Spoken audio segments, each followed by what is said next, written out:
Tayo TCL mga 48 ba to? Oo. Kaya natin ano problema na ito. Yan. So lumabas si TCL, kaya lang makikita nyo ay nagpi-flicker siya, no?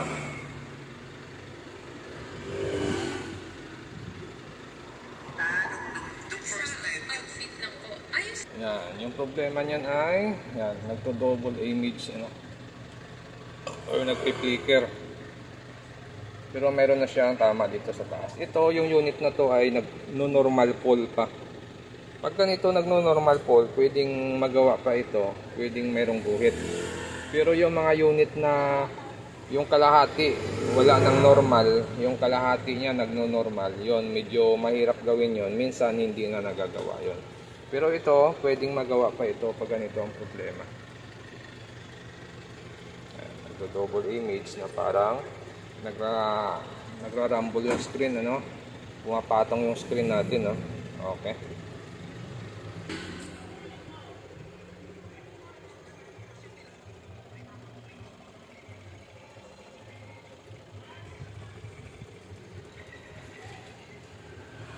Yan, no? Diba? Nagra-rattle siya. Okay, buksan natin. Okay, so ito yung model 50.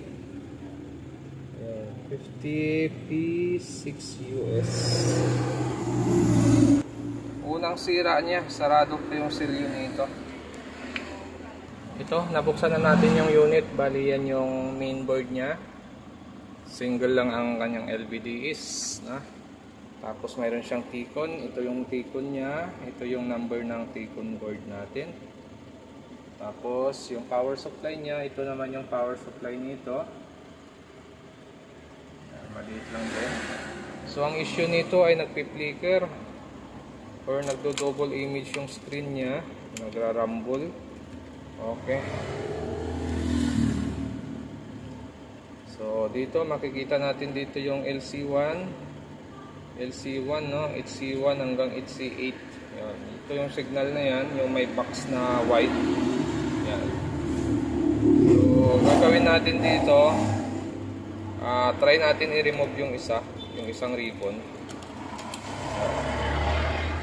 Try natin tanggalin yung isang ribbon, tapos papaganahin natin. Titingnan natin kung mayroong side ba ito na buo pa, or parehas ang side ang may sira. Pero sa tingin ko isang side nito buo, kasi makikita natin yung unit pag nagbukas may open siyang normal yung screen, kaya lang mayroon lang guhit sa taas.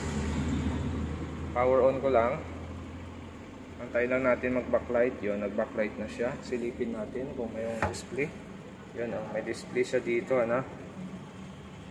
Antayin natin lumabas yung full screen niya. Ayun, wala palang antena ito. Hindi ko nakabitan ng antena. Yun, nakalagay lang ay no signal. Pero hindi na siya nagpi-flicker, ano. Okay, so ito yung isang side niya. Buo, no? Walang flicker. Pero makikita natin doon sa pinakataas, mayroon na siyang guhit sa pinakataas. Okay, so pwede pa naman yan. Naghang tayo ng isang side, nag-normal itong side, pero may guhit na doon sa taas. Yung guhit na yun pwedeng mawala, pwedeng hindi. Try na lang natin, at least mawala yung flicker niya or yung double image niya. So dahil dito tayo naghang ng ribbon, ibig sabihin niya, dito ang problema ng flicker niya.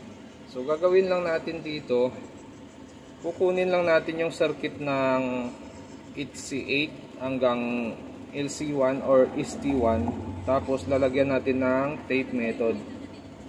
Yan. So bibilangin natin mula dito sa pinakadulo, 1, 2, 3, 4, 5, 6, 7, 8, 9, 10, 11, 12, 13, 14, 15, mga 16 na pin. Okay, so ito na. Maglagay na tayo ng tape dito. Bilangin natin, 1, 2, malabo, 3, 4, 5, 6, 7, 8, 9, 10, 11, 12, 13, 14, 15, 16 pin. So try natin tong 16 pin. Titingnan natin kung magno-normal yung screen nito. Okay, so saksak natin. Titingnan natin kung tama na. Okay. Power on lang natin. Tapos tingnan natin yung backlight pag nagkaroon. Yon, nag-backlight na siya. Check natin yung screen. Yan, so full screen na yung TCL niya. Tingnan natin kung magpi-flicker pa. Sana normal na, no? Yun, normal na, hindi na siya nag-flicker. Pero mayroon siyang naiwang guhit sa taas, no? Pero try na lang natin kasi madali lang naman paliwanag yung mga lines na sa taas. Huwag lang sa gitna, saka sa pinakagitna, medyo pangit tingnan. Pero kung nasa kanto siya ng taas at baba, pwede na yun. Hindi na siya nag-flicker. Ipo-full screen natin. Okay. Yan. So naka-full screen na yan. Okay. Okay yung display, ano? Hindi na siya nag-flicker. Pero makikita natin dito sa pinakataas, yun, no? Mayroon siyang tatlong guhit. Yung isa medyo mataba, ano? Yan, naiwan. Pero pinakataas naman siya. Ito, pwede nga ito dayain, ano? Pero hayaan na lang natin. Paliwanag na lang natin to sa may-ari yung mga ganitong guhit. Minsan talagang hindi nawawala, ano? Swerte na natin pag gumawa tayo ng flicker, double image na 100% walang guhit. Kadalasan talaga yung ibang panel nagkakaroon ng guhit. Okay?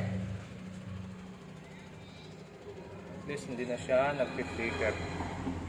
Yan. So ito na, bali pa-final test lang natin tong TCL natin. Power on lang. Yan. Okay, so hindi na siya nagpi-flicker or nagdo-double image, ano? Yan. Tapos okay na yung display natin. Yan, okay na siya, ano?